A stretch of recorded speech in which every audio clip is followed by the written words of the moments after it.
সাল্লাল্লাহু আলাইহি ওয়াসাল্লাম আহনাসের কাছে একটা চিঠি লিখলেন। বললেন, আহনাস রে, আমি খুব বিপদের মধ্যে পড়ে আছি আহনাস, একটু মেহেরবানি করে আমার জামিন নেই।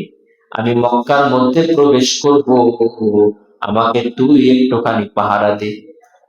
আহনাস চিঠির জবাবে লিখলেন, ও মুহাম্মদ, আমি আপনার পক্ষে যেতে পারবো না। আপনার পক্ষে যদি যাই, মক্কার কাফেররা আমার বিরোধিতা করবে। বলেন না নাউজুবিল্লাহ। নবী আমার আশাহত হইয়া আবার চিঠি লিখলেন সুহাইল বিন আমরের কাছে। ও সুহাইল বিন আমর, তুমি তো মক্কার মধ্যে একটা বড় দলের বড় নেতা। ও সুহাইল বিন আমর রে, আমি তায়েফের ময়দানে গিয়া বড় মাইর খাইছি গো সুহাইল, আমারে একটু মক্কার মধ্যে ঢুকার রাস্তা করে দাও। সুহাইল বিন আমর চিঠিতে লিখলেন, ও মুহাম্মদ, আমি আপনার সাথে আপনাকে সহযোগিতা করতে গিয়া আমি মক্কার কাফেরদের বিরোধিতা করতে পারবো না। নাউজুবিল্লাহ বলেন। সুহাইল বিন আমর নবীর চিঠিকে প্রত্যাখ্যান করে দিলেন। নবীজি বড় আশা নিয়া আরেকটা চিঠি লিখলেন মুতাইম বিন আদির নিকট। মুতাইম বিন আদির নিকট রাসূল চিঠি লিখলেন, ও মুতাইম বিন আদি, আমি তোমাদের বংশের লোক, আমি এই মক্কার মধ্যে ছোট থেকে বড় হয়েছি মুতাইম রে। আমি ক্ষমতা চাই না, বাড়ি চাই না, গাড়ি চাই না, টাকা চাই না, পয়সা চাই না। ও মুতাইম রে, আজকে আমি তায়েফের ময়দানে গিয়া কাফেরদের কাছে বড় মাইর খাইছে রে মুতাইম। কাফেররা আমাকে পিটায় আমার রক্ত বের করে ফেলছে রে মুতাইম। কাফেররা আমার দাড়িগুলো রক্তে ভিজায় ফেলছে মুতাইম। কাফেররা আমার পা থেকে রক্ত বের করে ফেলছে রে মুতাইম। আমি মক্কার পাশে মক্কায় ঢোকার জন্য বসে আছি মুতাইম রে, আমাকে একটুখানি পাহারা দিয়ে আমার ঘরে নিয়ে যাও। মুতাইম বিন আদির বড় মায়া লাগলো নবীজির কান্না দেখা। মুতাইম বিন আদির চিঠির জবাবে লিখে দিল, ও নবী মুহাম্মদ, আবু তালেবের পরে আমি আপনাকে হেফাজত করব। আপনি মক্কায় উটের পিঠে আরোহণ করে প্রবেশ করেন, এমন কোন দুলাভাইয়ের ফুট নাই যে আপনাকে মক্কায় প্রবেশে বাধা দিবে। আল্লাহু আকবার বলেন। মুতাইম বিন আদির চিঠি পেয়ে রাসূল আকরাম সাল্লাল্লাহু আলাইহি ওয়াসাল্লাম মক্কার মধ্যে প্রবেশ করলেন, কিন্তু নিজের ঘরে প্রবেশ করতে পারলেন না। একবার ভিতর থেকে আপনি অনুভব করে দেখেন আমার নবীজি কতটা আশ্রয়হীন অবস্থায় পড়ে আছে। নিজের শহরে এসেও নিজের ঘরের মধ্যে প্রবেশ করতে পারেন না। রাসূল আকরাম সাল্লাল্লাহু আলাইহি ওয়াসাল্লাম মক্কার মধ্যে উম্মে হানি তার ফুফাতো বোনের ঘরের মধ্যে আশ্রয় নিলেন। আর আল্লাহর কাছে অঝরে কাঁদতে কাঁদতে দোয়া করতেছেন, রব্বুল আলামিন গো, আপনি না বড় রহমান রহিম, আপনি আমার জন্য একটা সুবিস্তর পথ খুলে দেন। আল্লাহ রব্বুল আলামিন এইবার আর চুপ করে বসে থাকতে পারলেন না। রাসূল সাল্লাল্লাহু আলাইহি ওয়াসাল্লাম বুখারী শরীফের মধ্যে লম্বা হাদিস বলে এবং কোরআনুল কারীমের মধ্যে 15 নম্বর পারার প্রথম নম্বর পৃষ্ঠা সূরাতুল ইসরার মধ্যে আল্লাহ রাব্বুল আলামিন বলেন, সুবহানাল্লাযী আসরা বি'আবদিহি লাইলাম মিনাল মাসজিদিল হারাম, আল্লাহু আকবার বলেন, ইলাল মাসজিদিল আকসাল্লাযী বারাকনা হাওলাহু লিনুরিয়াহু মিন আয়াতিনা ইন্নাহু হুয়াস সামিউল বাসীর। এইটাই সেই প্রখ্যাত আকাঙ্ক্ষিত রাত। নবীজি যখন চতুর্দিক দিয়ে মার খাইছে, আশ্রয়হীন হয়ে গেছে, নবীজির শত্রুরা যখন তাকে চতুর্পাশে ঘুরে ফেলছে, এই সময় আল্লাহ তাআলা তার কুদরতের অপার নিদর্শন দেখায় দিল। নবীজি বলে, বাইনানা আনা ইনদাল বাইতি বাইনান নাইম ওয়াল ইয়াকযান। মক্কার পাশে আমি আমার ফুফাতো বোন উম্মে হানির ঘরে ঘুমায় আছিলাম। ইয আতানি আতি ফাশাক্কা মা বাইনা হাদিহি ইলা হাদিহি। এক একটা নবীজির শান শুনবেন, একবার করে আল্লাহু আকবার বলে চিৎকার করবেন, আল্লাহু আকবার। ও আমার ভাইরা, মসজিদে আয়েশা যদি আমরা ইমানকে তাজা করতে না পারি, মৃত্যুর সময় আমার জবান দিয়ে আল্লাহর নামটা বের হবে না, ঠিক কিনা বলেন? মসজিদে যতক্ষণ থাকবো জিকির করতে থাকবো, আল্লাহর নাম কলিজা ফাটায় বলবো। আল্লাহর নাম নীতিকে যদি আমার মৃত্যু হয়, সেটা হবে শহীদে মৃত্যু। আল্লাহু আকবার। নবীজি বললেন, ইয আতানি আতি ফাশাক্কা মা বাইনা হাদিহি ইলা হাদিহি। একজন লোক আমার সামনে আসলো, তিনি আমার কলিজাটা চিরে আমার কলিজাটা বের করে নিলেন। সুবহানাল্লাহ করেন। ফাস্তাখরাজা কলবি, আমার কলিজাটা বের করে নেওয়ার পরে সুম্মা আতিতু বিতাসতিন মিন যাহাবিন মামলুইন ঈমানান। আল্লাহর নবী বলে, আমি চোখ দিয়া তাকায় তাকায় দেখতেছিলাম আমার ওপেন হার্ট সার্জারি হচ্ছিল। একজন ফেরেশতা আমার কলবটাকে নিয়া স্বর্ণের পেয়ালার মধ্যে আবেজ ফালা মুদিল্লা লাহু ওয়া মান ইউদ্লিলহু ফালা হাদিয়া লাহু। ونشهد أن لا إله إلا الله وحده لا شريك له. ونشهد أن سيدنا وسندنا وشفيعنا وطبيبنا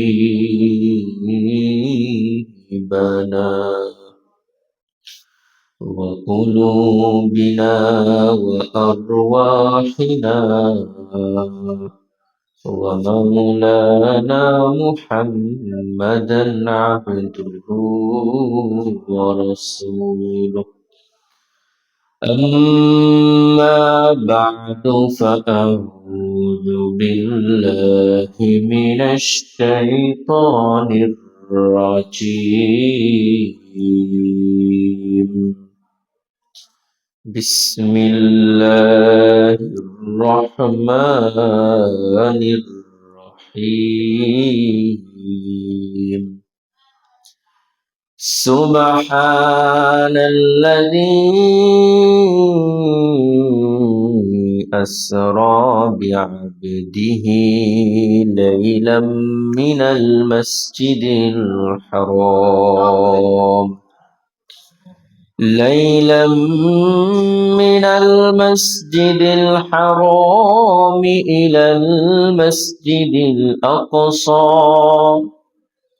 إلى المسجد الأقصى الذي باركنا حوله لنريه من آياتنا إنه هو السميع البصير. صدق الله العظيم. وقال رسول الله صلى الله عليه وسلم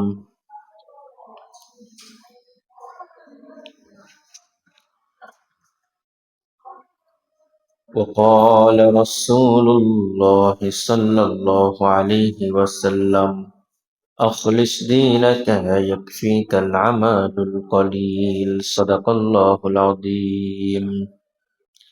إن الله وملائكته يصلون على النبي يا أيها الذين آمنوا صلوا عليه وسلموا تسليما. لا إله এটা একটু বাড়ায় দেন না ভিতরটা। इल्लल्लाह ला इलाहा मदीने की हवा से जन्नती बू आती है खाके पाके मदीने में नूर जन्नत चमकती है ला इलाहा जियारत मदीने की दिल में है तमन्ना नहीं है मेरे पास सफर का समाना ला इलाहा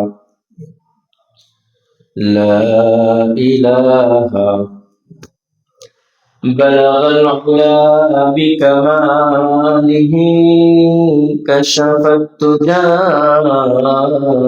بجماله حسنت جميع خصاله صلوا عليه وآله لا إله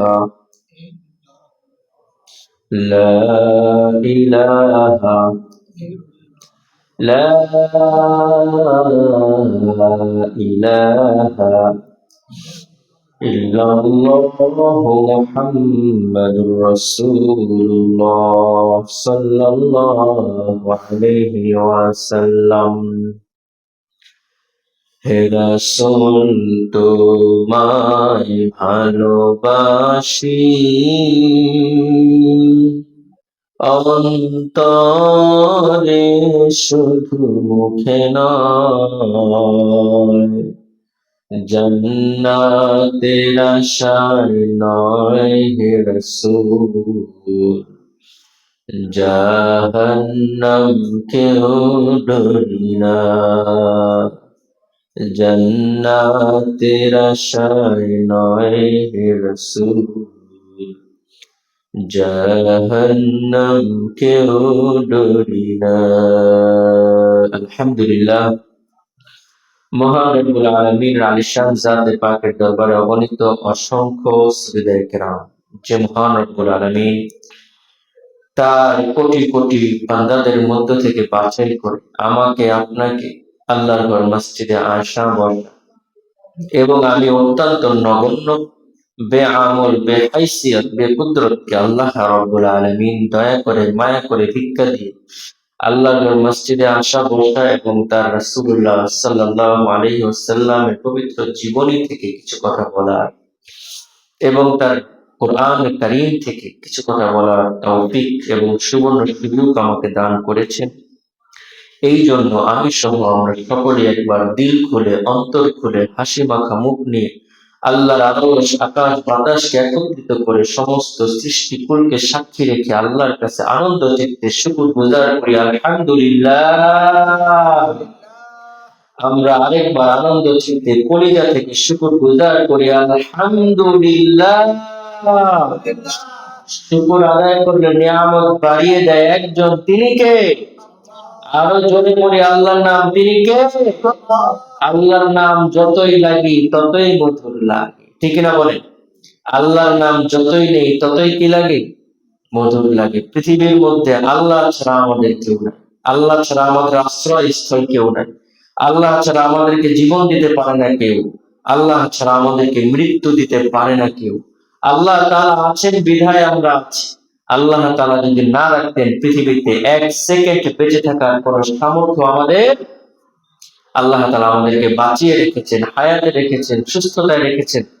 আমরা আরেকবার শুকর গুজার করি আলহামদুলিল্লাহ।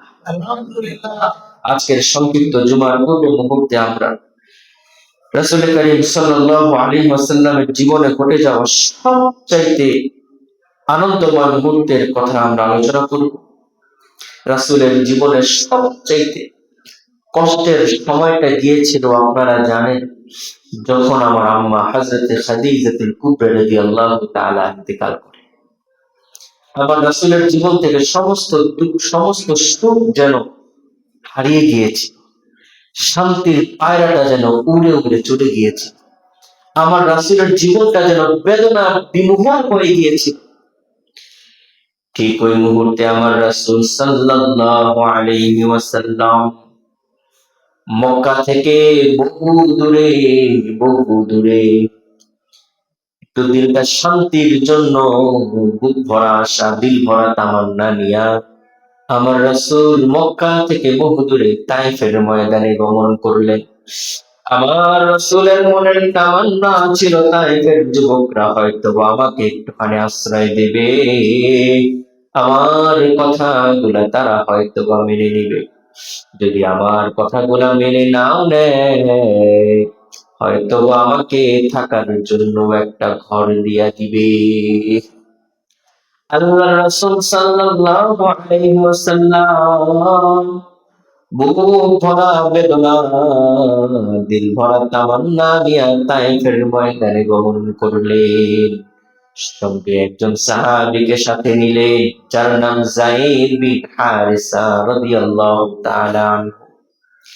আল্লাহর নবী বিশ্বনবী সাল্লাল্লাহু আলাইহি ওয়াসাল্লাম হযরতে যায়েদ রাদিয়াল্লাহু তাআলা আনহুকে সঙ্গে নিয়ে তায়েফের ময়দানে গমন করলেন। তায়েফের যুবকদেরকে যখন আল্লাহর নবী দাওয়াত দিলেন, আল্লাহর নবীর আশা ভরসা সব কিছু মাটির সাথে মিশিয়ে দিয়ে তায়েফের কাফেরেরা আমার নবীর সাথে এত বেশি দুরাচরণ করলেন, আমার নবীকে এত বেশি কষ্ট পৃথিবীতে আর কেউ দেয় না।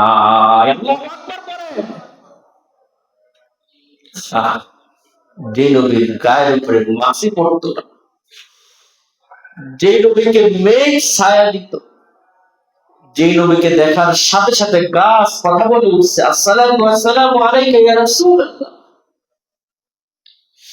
আজকে সেই নবীর পবিত্র বদন মুবারককে তায়েফের কাফেরেরা এত জোরে পাথরের আঘাত করলো। আল্লাহর নবী যায়েদ রে বলে, যায়েদ রে আমি তো এতিম ছিলাম, ও যায়েদ রে জন্মের 6 বছর আগে আমি আমার পিতাকে হারাইছি। যায়েদ রে জন্মের 6 মাস আগে আমি আমার পিতাকে হারাইছি। ও যায়েদ জন্মের 6 বছর পরে আমি আমার মাকে হারাইছি। জন্মের 2 বছর পরে, জন্মের পর যখন আমার বয়স 4, যখন আমার বয়স 6 আমি আমার মাকে হারাইছি। এরও 2 বছর পরে যখন আমার বয়স 8 আমি আমার দাদা আব্দুল মুত্তালিবকে হারাইছি। ও যায়েদ কিছুদিন আগে আমি আমার চাচা আব্দুল আবু তালেবকে হারাইছি। ও যায়েদ তার কিছুদিন পরে আমি আমার স্ত্রী খাদিজাকে হারাইছি। এই মুহূর্তে এত কষ্ট নেওয়া আমার পক্ষে সম্ভব না। তায়েফের কাফেরেরা কোনো কিছুই বুঝলো না। আমার নবীর সুন্দর চেহারাকে রক্তে লাল করে দিলেন। নাউজুবিল্লাহ। আল্লাহর নবী বিশ্বনবী সাল্লাল্লাহু আলাইহি ওয়াসাল্লাম তায়েফের ময়দানে দাওয়াত দেওয়ার পরে যখন তায়েফের কাফেরেরা রাসূলের সাথে এত বেশি দুরাচরণ করলেন, রাসূল যখন বিকাল হয়ে যায়, ঘড়ির মধ্যে যখন 3টা থেকে 4টা বাজে এমন সময়, যখন রৌদ্রটা কিছুটা নেমে গেল, নবী আমার একটা আঙ্গুরের বাগানের সামনে বসতেন। প্রচন্ড ক্ষুধা, অসুস্থ শরীর। আল্লাহর নবীর সাহাবী হযরত যায়েদ বললেন, ইয়া রাসূলুল্লাহ, আমি আপনার জুতাটা খুলে দেই, আপনি একটুখানি আমার কোলে মাথা রেখে আশ্রয় গ্রহণ করেন। যখনই হযরত যায়েদ বিন হারিসা রাসূলের জুতাটা খুলতে গেল, রাসূল আমার চিৎকার মেরে উঠল, যায়েদ রে আমার জুতা ধরে আর টান দিস না। যায়েদ যখন জুতার দিকে তাকাইলেন, তখন দেখলেন কাফেররা আমার রাসূলকে এত জোরে পাথর নিক্ষেপ করেছে। কাঠের জুতা আর পায়ের রক্ত একত্রে লেগে চামড়া গুলা খসে খসে পড়ে যাইতাছে। নাউজুবিল্লাহ। নবী আমার সাল্লাল্লাহু আলাইহি ওয়াসাল্লাম এত দুঃখ নিয়া যখন চোখ দিয়া পানি গুলা গড়ায় গড়ায় পড়তেছে, এই মুহূর্তে আল্লাহর পক্ষ থেকে জিব্রাইল আমিন নিচে চলে আসছে। পৃথিবীর মধ্যে ফেরেশতারা কখনো কাঁদে নাই। ইতিহাসের মধ্যে পাওয়া যায় তিনটা সময় ফেরেশতারা অঝরে কান্না করেছে। তার মধ্যে একটা সময় হইল যখন হযরত ইব্রাহিম আলাইহিস সালাতু ওয়াস সালামকে তার পিতা নমরুদ আগুনের মধ্যে নিক্ষেপ করেছে। আসমানের ফেরেশতারা জোর করে কান্না করেছে, রব্বুল আলামিন আপনার নবী ইব্রাহিমকে আগুনের মধ্যে ফেলে দেওয়া হচ্ছে, আপনি কিছু বলেন না। দ্বিতীয় নম্বরে যখন হযরত ইউসুফ আলাইহিস সালাতু ওয়াস সালামকে তার ভাইরা কুয়ার মধ্যে ফেলে দিতেছে, আসমানের ফেরেশতারা অঝরে কান্না শুরু করেছে, রব্বুল আলামিন গো, এত সুন্দর মায়ার নবী ইউসুফকে, এতিম ইউসুফকে, ছোট্ট বালক নাবালক ইউসুফকে তার জালেম ভাইরা কুয়ার মধ্যে ফেলে দিতেছে, রব্বুল আলামিন আপনি কিছুই বলেন না। তিন নম্বর ফেরেশতারা সবচেয়ে বেশি ক্রন্দন করেছে যখন কিনা তাইফের ময়দানে আমার রাসূলকে তাইফের কাফেরেরা রক্তে লালহান করে দিয়েছে। আল্লাহু আকবার বলেন না। নবী করিম সাল্লাল্লাহু আলাইহি ওয়াসাল্লাম আসরের মুহূর্তে বিকাল বেলা যখন একটি আঙ্গুরের বাগানের সামনে একটু ছায়ার মধ্যে আশ্রয় নিলেন, নবীকে এক গ্লাস আঙ্গুরের রস নিয়ে তাইফের এক ব্যক্তি নিয়ে আসলো। নবী করিম সাল্লাল্লাহু আলাইহি ওয়াসাল্লামের সামনে ওই মুহূর্তে জিবরাইল নেমে আসলো। জিবরাইল বললেন, ইয়া রাসূলুল্লাহ, ইয়া হাবিবাল্লাহ, শুধুমাত্র একটা ওয়াদা দেন, তাইফের সমস্ত কাফের গুলারে আমি পাহাড় চাপা দিয়া দ্বিখণ্ডিত করে দিব। আল্লাহু আকবার। নবী আমার ডাক দেয়া বলে, জিবরাইল রে, আল্লাহুম্মা হদি কওমি ফাইন্নাহুম লা ইয়ালামুন।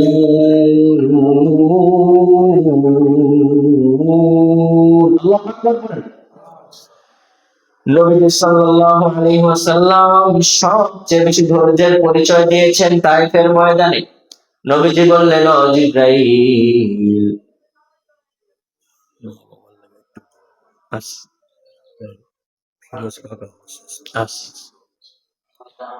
নবীজি বললেন, ও জিবরাইল, আমার আল্লাহ তো আমাকে ধ্বংসের জন্য পাঠায় নাই, আমার আল্লাহ আমাকে রহমতের নবী হিসেবে দুনিয়ার মধ্যে প্রেরণ করেছেন। আমি আমার উম্মতের জন্য ধ্বংসের দোয়া করতে পারি না, আমি আমার উম্মতের জন্য আল্লাহর কাছে দোয়া করি, রব্বুল আলামিন আপনি আমার উম্মতদেরকে ধ্বংস করবেন না, এরা আমার উম্মত, এরা আমাকে চিনে নাই, আপনি তাদেরকে হেদায়েত দান করে দেন, এক সময় তাদের সন্তানরা আমার অনুসারী হয়ে যাবে। পড়েন না সুবহানাল্লাহ। এত বেশি ধৈর্যের পরিচয় আমার রাসূল ছাড়া কে দিতে পারে বলেন? ঘটনা আরো আছে, শোনেন। নবী আমার যখন নাছাড় হইয়া তায়েফ ত্যাগ করলেন, তায়েফ থেকে ত্যাগ করার পরে যখন নবীজি আবার মক্কার উদ্দেশ্যে রওনা হইলেন, মক্কার উদ্দেশ্যে রওনা হওয়ার সময় আল্লাহর রাসূল রাতের বেলা একটা পাহাড়ের কোণায় নামাজ পড়ছিলেন। আল্লাহর রাসূল সাল্লাল্লাহু আলাইহি ওয়াসাল্লাম পাহাড়ের কোণায় নামাজ পড়ছিলেন। ইন দি মিন টাইম একটা জিন এসে আল্লাহর রাসূলের নামাজ দেখলেন। আল্লাহ রাসূল সাল্লাল্লাহু আলাইহি ওয়াসাল্লাম নামাজের মধ্যে কোরআন তেলাওয়াত করছেন। সম্মানিত চাচারা আমার, জিন নবীজিকে দেখে চিনে ফেললেন। কোরআনুল কারীম আল্লাহ তাআলা আয়াত নাযিল করেছেন। জিন নবীজিকে দেখে চিনার পরে জিন তার সম্প্রদায়কে বললেন, হে জিন সম্প্রদায়, মক্কার মধ্যে আমরা এমন এক নবীকে দেখেছি যিনি আল্লাহর পক্ষ থেকে আল্লাহর একত্ববাদের দাওয়াত দেয়, সুবহানাল্লাহ পড়েন। যিনি আল্লাহর পক্ষ থেকে আল্লাহর কালাম প্রচার করে, যিনি আল্লাহর পক্ষ থেকে বলে আমি নবী মুহাম্মদ, এবং যার শরিয়াতের মধ্যে নবী মূসার একত্ববাদের কথাও স্বীকৃতি দেওয়া রয়েছে, সুবহানাল্লাহ বলেন। পুরা জিন জাতি রাসূলের নামাজের মধ্যে কোরআন তেলাওয়াত দেখে সেই দিন মুসলমান হয়ে পড়ে নিলেন লা ইলাহা ইল্লাল্লাহু মুহাম্মাদুর রাসূলুল্লাহ সাল্লাল্লাহু আলাইহি ওয়াসাল্লাম। নবীজি যখন অত্যন্ত দুঃখে কষ্টে বিমর্জিত হয়ে গেল, সকালবেলা নবীজির সাথে যায়েদ নবীজিকে জিজ্ঞাসা করলো, ও নবীজি, আপনি তো মক্কা থেকে মার খেয়ে মক্কার কাফেরদের জ্বালাতন সইতে না পেরে তায়েফের ময়দানে এসেছিলেন। ও নবীজি, তায়েফের মানুষরা তো আপনাকে জায়গা দিল না, আপনি দ্বিতীয়বার কিভাবে মক্কায় প্রবেশ করলেন? রাসূল বড় চিন্তিত হয়ে গেল। মায়ার রাসূল, দয়ার রাসূল সাল্লাল্লাহু আলাইহি ওয়াসাল্লাম তিনজনকে চিঠি পাঠাইলেন। সর্বপ্রথম মক্কার কাফের বড় ক্ষমতাশীল, বড় দায়িত্বশীল, বড় নেতা, তার নাম হলো আহনাস। আল্লাহ রাসূল সাল্লাল্লাহু আলাইহি ওয়াসাল্লাম আহনাসের কাছে একটা চিঠি লিখলেন। বললেন, আহনাস রে, আমি খুব বিপদের মধ্যে পড়ে আছি আহনাস, একটু মেহেরবানি করে আমার জামিন নেই, আমি মক্কার মধ্যে প্রবেশ করব, আমাকে তুই একটুখানি পাহারা দে। আহনাস চিঠির জবাবে লিখলেন, ও মুহাম্মদ, আমি আপনার পক্ষে যেতে পারবো না, আপনার পক্ষে যদি যাই মক্কার কাফেররা আমার বিরোধিতা করবে। বলেন না নাউজুবিল্লাহ। নবী আমার আশাহত হইয়া আবার চিঠি লিখলেন সুহাইল বিন আমরের কাছে। ও সুহাইল বিন আমর, তুমি তো মক্কার মধ্যে একটা বড় দলের বড় নেতা। ও সুহাইল বিন আমর রে, আমি তায়েফের ময়দানে গিয়া বড় মাইর খাইছি গো সুহাইল, আমারে একটু মক্কার মধ্যে ঢুকার রাস্তা করে দাও। সুহাইল বিন আমর চিঠিতে লিখলেন, ও মুহাম্মদ, আমি আপনার সাথে আপনাকে সহযোগিতা করতে গিয়া আমি মক্কার কাফেরদের বিরোধিতা করতে পারবো না। নাউজুবিল্লাহ বলেন। সুহাইল বিন আমর নবীর চিঠিকে প্রত্যাখ্যান করে দিলেন। নবীজি বড় আশা নিয়া আরেকটা চিঠি লিখলেন মুতাইম বিন আদির নিকট। মুতাইম বিন আদির নিকট রাসূল চিঠি লিখলেন, ও মুতাইম বিন আদি, আমি তোমাদের বংশের লোক, আমি এই মক্কার মধ্যে ছোট থেকে বড় হয়েছি মুতাইম রে, আমি ক্ষমতা চাই না, বাড়ি চাই না, গাড়ি চাই না, টাকা চাই না, পয়সা চাই না। ও মুতাইম রে, আজকে আমি তায়েফের ময়দানে গিয়া কাফেরদের কাছে বড় মাইর খাইছে রে মুতাইম। কাফেররা আমাকে পিটায় আমার রক্ত বের করে ফেলছে রে মুতাইম। কাফেররা আমার দাড়িগুলো রক্তে ভিজায় ফেলছে মুতাইম। কাফেররা আমার পা থেকে রক্ত বের করে ফেলছে রে মুতাইম। আমি মক্কার পাশে মক্কায় ঢোকার জন্য বসে আছি মুতাইম রে, আমাকে একটুখানি পাহারা দিয়ে আমার ঘরে নিয়ে যাও। মুতাইম বিন আদির বড় মায়া লাগলো নবীজির কান্না দেখা। মুতাইম বিন আদির চিঠির জবাবে লিখে দিল, ও নবী মুহাম্মদ, আবু তালেবের পরে আমি আপনাকে হেফাজত করব, আপনি মক্কায় উটের পিঠে আরোহণ করে প্রবেশ করেন, এমন কোন দুলাভাইয়ের ফুট নাই যে আপনাকে মক্কায় প্রবেশে বাধা দিবে। আল্লাহু আকবার বলেন। মুতাইম বিন আদির চিঠি পেয়ে রাসূল আকরাম সাল্লাল্লাহু আলাইহি ওয়াসাল্লাম মক্কার মধ্যে প্রবেশ করলেন, কিন্তু নিজের ঘরে প্রবেশ করতে পারলেন না। একবার ভিতর থেকে আপনি অনুভব করে দেখেন আমার নবীজি কতটা আশ্রয়হীন অবস্থায় পড়ে আছে। নিজের শহরে এসেও নিজের ঘরের মধ্যে প্রবেশ করতে পারেন না। রাসূল আকরাম সাল্লাল্লাহু আলাইহি ওয়াসাল্লাম মক্কার মধ্যে উম্মে হানি তার ফুফাতো বোনের ঘরের মধ্যে আশ্রয় নিলেন। আর আল্লাহর কাছে অঝরে কাঁদতে কাঁদতে দোয়া করতেছেন, রব্বুল আলামিন গো, আপনি না বড় রহমান রহিম, আপনি আমার জন্য একটা সুবিস্তর পথ খুলে দেন। আল্লাহ রব্বুল আলামিন এইবার আর চুপ করে বসে থাকতে পারলেন না। রাসূল সাল্লাল্লাহু আলাইহি ওয়াসাল্লাম বুখারী শরীফের মধ্যে লম্বা হাদিস বলে, এবং কোরআনুল কারীমের মধ্যে 15 নাম্বার পারার প্রথম নাম্বার পৃষ্ঠা সূরাতুল ইসরার মধ্যে আল্লাহ রাব্বুল আলামিন বলে, সুবহানাল্লাযী আসরা বি'আবদিহি লাইলাম মিনাল মাসজিদিল হারাম, আল্লাহু আকবার বলেন, ইলাল মাসজিদিল আকসাল্লাযী বারাকনা হাওলাহু লিনুরিয়াহু মিন আয়াতিনা ইন্নাহু হুয়াস সামিউল বাসীর।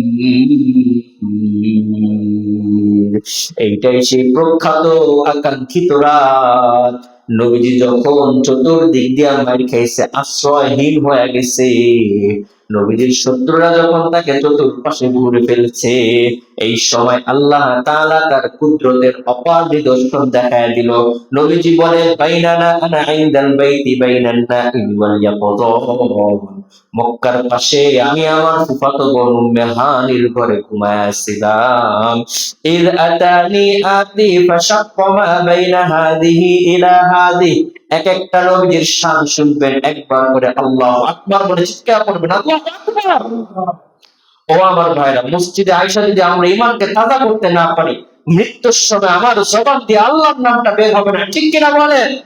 মসজিদে যতক্ষণ থাকবো জিকির করতে থাকবো, আল্লাহর নাম কলিজা ফাটায় বলবো, আল্লাহর নাম নীতিকে যদি আমার মৃত্যু হয় সেটা হবে শহীদের মৃত্যু। আল্লাহু আকবার।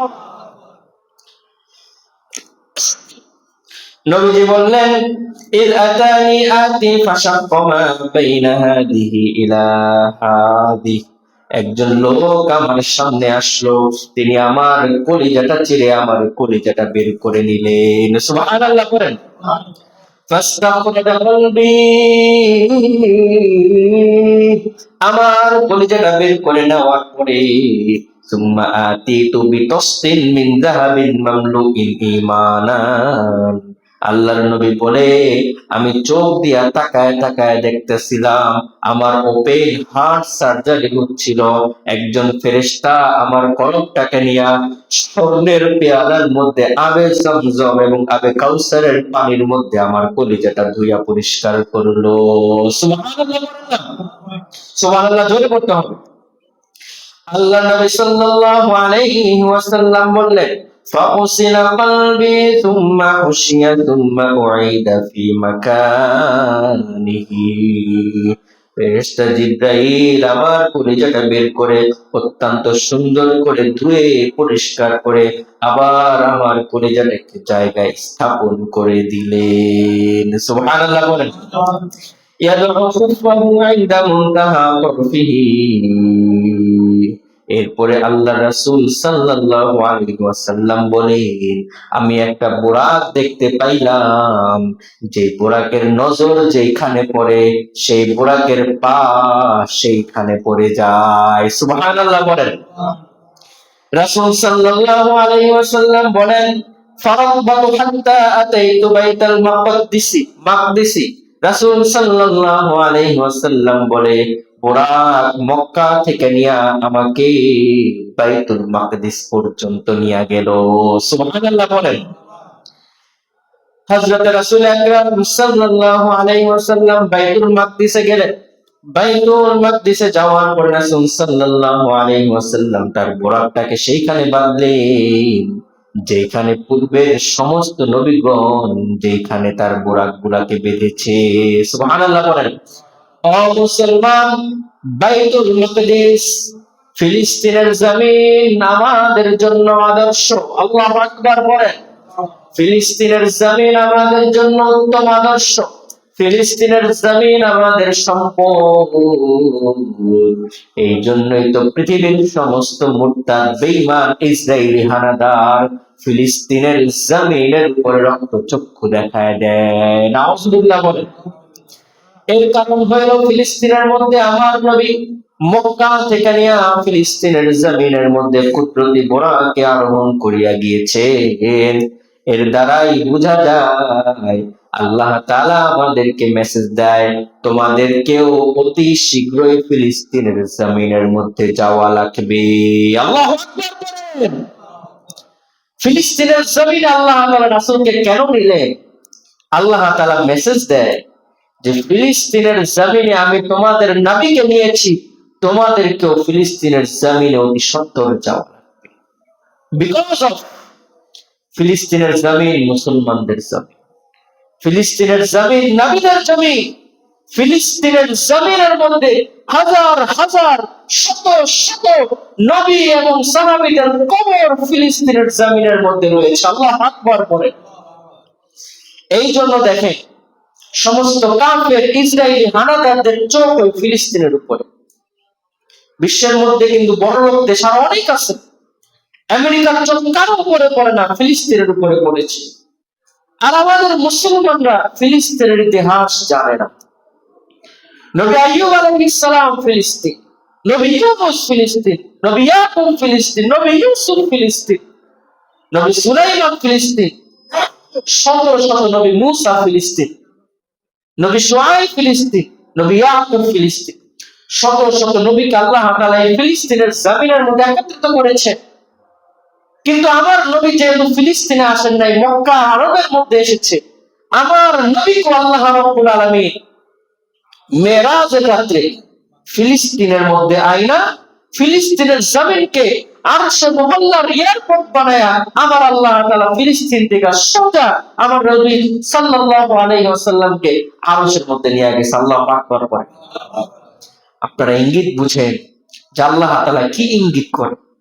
ফিলিস্তিনের জমিনকে আরশে যাওয়ার এয়ারপোর্ট বানিয়েছেন একজন, তিনি কে? জোরে বলেন তিনি কে? এই আল্লাহর নাম বলতে দিবেন না, জোরে বলেন তিনি কে? একটা ছোট্ট ঘটনা শুনে আবার মেরাজে চলে আসবো, কারণ আপনারা আল্লাহর নামটা আসতে নিতেছে। খোরাসান চিনেন নাকি আপনারা? ইরাকের রাজধানী নাম কি? খোরাসান, যেখানে ইমাম বুখারীর জন্ম, যেখানে ইমাম মুসলিমের জন্ম, যেখানে আবু হানিফার জন্ম। সুবহানাল্লাহ বলবেন না? এই খোরাসানের বাদশার স্ত্রী একবার বাদশাহী মহলের সামনে যায় দাঁড়ায় দাঁড়ায় পুরা তাদের রাজত্বটা দেখতেছে, আশপাশের মানুষজন দেখতেছে। ইন দি মিন টাইম বাদশার যে মহল, এই মহলটা থম করে কেঁপে উঠলো, একটা বোমের মতো হো করে আওয়াজ উঠলো। বাদশার দুই তিনটে লেগিয়ান ফোর্স, পেশাদারি ফোর্স পুরা খোরাসানের মধ্যে ছড়ায় দিল। দেখো দেখো দেখো, কোথায় আবার 21 আগস্টের গ্রেনেড হামলা হয়। বাদশার সমস্ত ফোর্স কুত্তা দিয়া, আর্মি দিয়া, চিংড়ি দিয়া, মুংড়ি দিয়া পুরা এলাকার মধ্যে বিস্তার করবে না। কোথাও কোনো রাসায়নিক পদার্থ, কোথাও কোনো বোমা বানানোর জঙ্গি বাঙ্গি পাওয়া যায় না। একটু পরে বাদশাহ আরো ইন্টেলিজেন্ট ফোর্সের মাধ্যমে জানতে পারলেন যে তার দেশ হঠাৎ প্রকম্পিত কেন হইল, হঠাৎ এত উচ্চমাত্রিক ভূমিকম্প কেন হইল। এরপরে তিনি খবর নিয়ে কয়েকদিন পরে যা জানতে পারলেন সেটা আসলে চোখটা কপালে উঠার মতো। আপনারা ঘটনাটা শুই না চুপ করে বসে থাকবেন না, কলিজার সমস্ত শক্তিকে জিহ্বার মধ্যে আইনা আল্লাহকে ডাক দিবেন। শুনেন আগে। বাদশা খবর নিয়ে দেখতে পাইলে ইমাম মুবারক রহমতুল্লাহ আলাইহি তিনি তার মসজিদের মধ্যে বুখারী শরীফের সবক নিতেছে, বুখারী শরীফ পড়াইতেছে।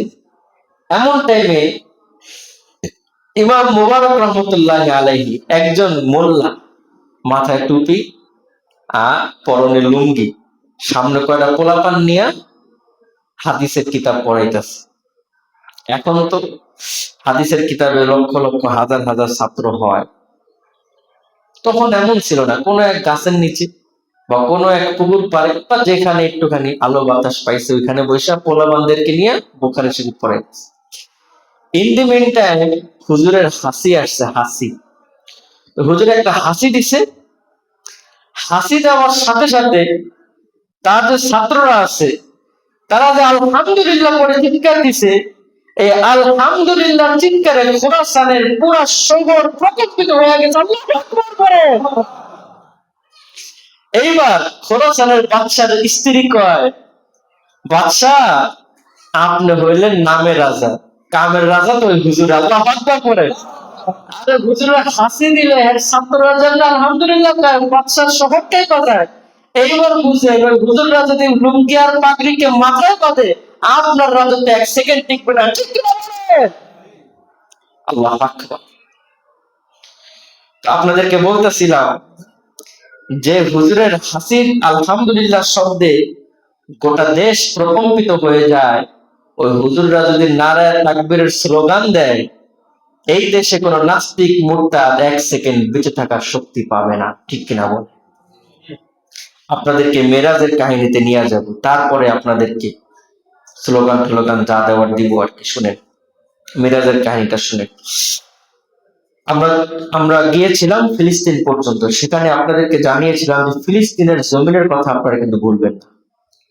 ফিলিস্তিনের কথা ভুলেও ভুলবেন না, কারণ ফিলিস্তিন আমাদের জমি, এখানে আমাদেরকে যেতে হবে। এই ফিলিস্তিনের জমির উপরে যদি কোনো শত্রুর চক্ষু পড়ে, সেই চক্ষু আমরা উপড়ে দিব। ঠিক কিনা বলেন?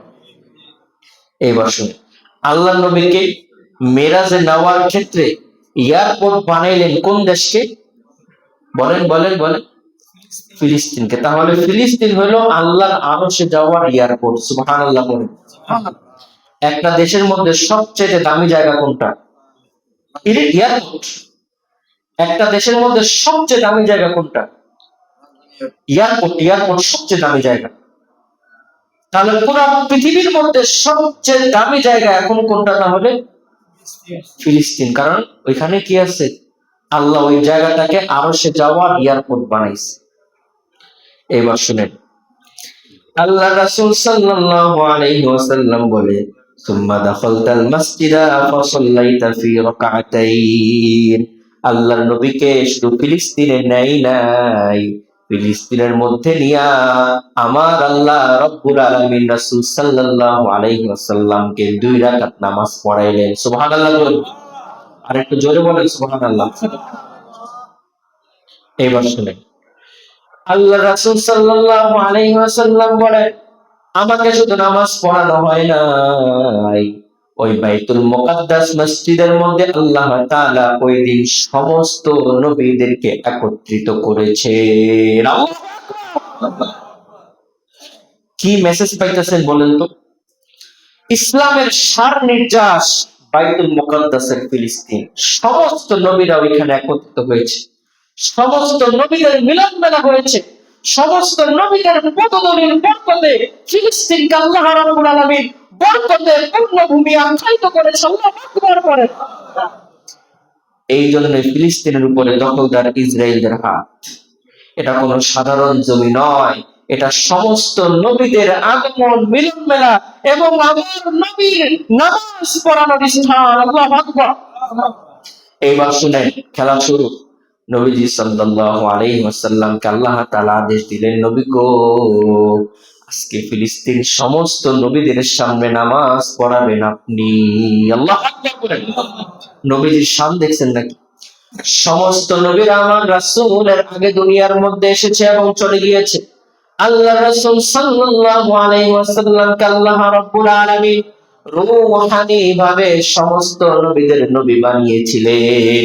কিন্তু আজকে শবে মেরাজের রাত্রে ফিলিস্তিনের পবিত্র জমিতে বাইতুল মুকাদ্দিস মসজিদের মধ্যে আমার আল্লাহ রব্বুল আলামিন আমার নবীকে ফিজিক্যালি ভাবে সমস্ত নবীদের নবী চিরকুলের সর্দার বানায়া দিলেন। আল্লাহ ইমামুল আম্বিয়া আল মুরসালিন। নবীজিকে সমস্ত নবীদের ইমাম বানানোর জায়গাটা কোনটা বলে? ফিলিস্তিন। নবীকে সমস্ত, কি একটা ট্যাপ নিয়েছে, এটা একটু পর বন্ধ হয়ে যাবে। فقال مرحبا بالإيمان والصالح والنبي الصالح। আল্লাহ নবী সাল্লাল্লাহু আলাইহি ওয়াসাল্লাম যখন ফিলিস্তিনের মধ্যে সমস্ত নবীদের ইমামতি গ্রহণ করলেন, তাৎক্ষণিকভাবে আল্লাহ রাব্বুল আলামিন তার সাত আসমানের মধ্যে সমস্ত নবীদেরকে ইস্তেকবালের মতো আল্লাহ তাআলা দাঁড় করায় দিলেন। আল্লাহ নবী সাল্লাল্লাহু আলাইহি ওয়াসাল্লাম আবার বোরাক নিয়ে চলা শুরু করলেন। আল্লাহ রাব্বুল আলামিনের রাসূল সাল্লাল্লাহু আলাইহি ওয়াসাল্লাম সর্বপ্রথম আসমানে ফাইদা আনা বিআদম, আদম আলাইহিস সালামের সাথে দেখা করলেন। ফাকালা, আদম আলাইহিস সালাতু ওয়াস সালাম বলেন, মারহাবান বিল ইবনি সলিহ ওয়ান নাবিয়্যিস সলিহ। আল্লাহর নবী আদম বললেন, মারহাবা মারহাবা, হে নবী কুলের সর্দার, হে আমার সন্তানদের মধ্যে সবচেয়ে নেককার সন্তান। সুবহানাল্লাহ পড়েন। সুম্মা সালিসু সুম্মা সানিয়াতি, দ্বিতীয় আসমানের মধ্যে রাসূল করিম সাল্লাল্লাহু আলাইহি ওয়াসাল্লাম ফালাকিতু ঈসা ওয়া ইয়াহইয়া। দ্বিতীয় আসমানের মধ্যে দুইজন নবী আল্লাহ রাসূল সাল্লাল্লাহু আলাইহি ওয়াসাল্লামকে স্বাগতম দিলেন। দুইজন নবী হলেন ঈসা এবং ইয়াহইয়া। সুম্মা সালিসাতি ফালাকিতু ইউসুফ। আল্লাহ রাব্বুল আলামিন রাসূল সাল্লাল্লাহু আলাইহি ওয়াসাল্লাম তিন নাম্বার আসমানের মধ্যে আল্লাহর নবী হযরত ইউসুফের সাথে মুলাকাত করলেন। আতিতু শাতরাতাল হুসনি। আল্লাহর নবী সাল্লাল্লাহু আলাইহি ওয়াসাল্লাম দেখলেন সমস্ত পৃথিবীকে আল্লাহ তাআলা যতটুকু সৌন্দর্য দিয়েছেন তার অর্ধেক হযরত ইউসুফের চেহারা থেকে নিয়ে দিয়েছে। সুবহানাল্লাহ বলেন। আল্লাহ নবী সাল্লাল্লাহু আলাইহি ওয়াসাল্লাম চতুর্থ আসমানে, সুম্মার রাবিআতু ফালাকিতু ইদরিস। চতুর্থ আসমানে যখন আল্লাহর নবী গেলেন, আল্লাহর নবীকে চতুর্থ আসমানে স্বাগতম জানাইলেন হযরত ইদরিস। সুবহানাল্লাহ বলেন। সুম্মাল খামিসাতু ফালাকিতু হারুন। আল্লাহর নবী সাল্লাল্লাহু আলাইহি ওয়াসাল্লাম যখন 6 নম্বর আসমানে পৌঁছাইলেন, তখন হযরত মুসার ভাই হারুন আল্লাহর নবীকে স্বাগতম জানাইলেন। আল্লাহু আকবার। সুম্মাস সাদিসাতু ফালাকিতু মুসা। আল্লাহর নবী সাল্লাল্লাহু আলাইহি ওয়াসাল্লাম যখন শতস্থ আসমানে পৌঁছাইলেন, আল্লাহর নবীকে অভিবাদন জানাইলেন হযরত মূসা।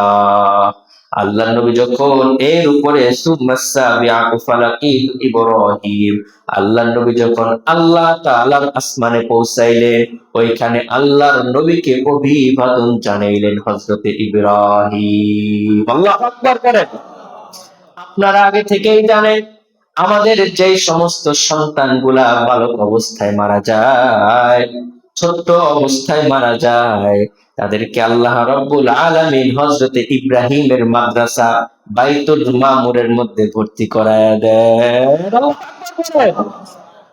ষষ্ঠ আসমানের মধ্যে আল্লাহ রাব্বুল আলামিন একটা মাদ্রাসা করেছেন। মাদ্রাসার নাম হলো বাইতুল মামুর। ওইখানে আল্লাহ তাআলা একটা মসজিদও করেছেন। ওই মসজিদের নাম হলো বাইতুল মামুর।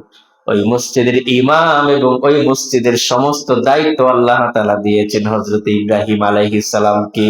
আল্লাহু আকবার বলেন।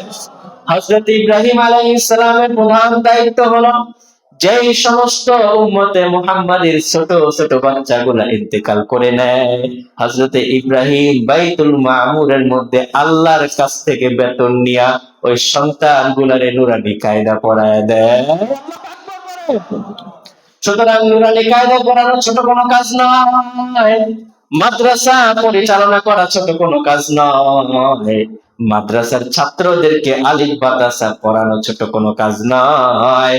আল্লাহ তাআলা সাত আসমানের উপরে মাদ্রাসা করে হযরত ইব্রাহিমকে দিয়া ছাত্রদেরকে আলিফ বাতাসার সবক দেয়। আল্লাহু আকবার করেন।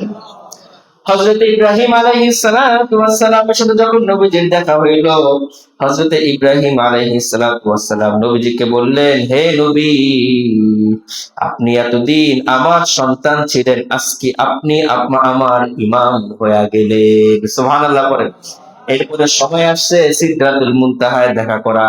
সুম্মা রুফিআ ইলা সিদরাতিল মুনতাহা। আল্লাহ রাসূল সাল্লাল্লাহু আলাইহি ওয়াসাল্লাম বুখারী শরীফের মধ্যে বলেন, এরপরে আল্লাহ তাআলা আমাকে সিদরাতুল মুনতাহার মধ্যে নিয়ে গেলেন। আও উরাকুহা কানা ইদাল ফিয়ালা।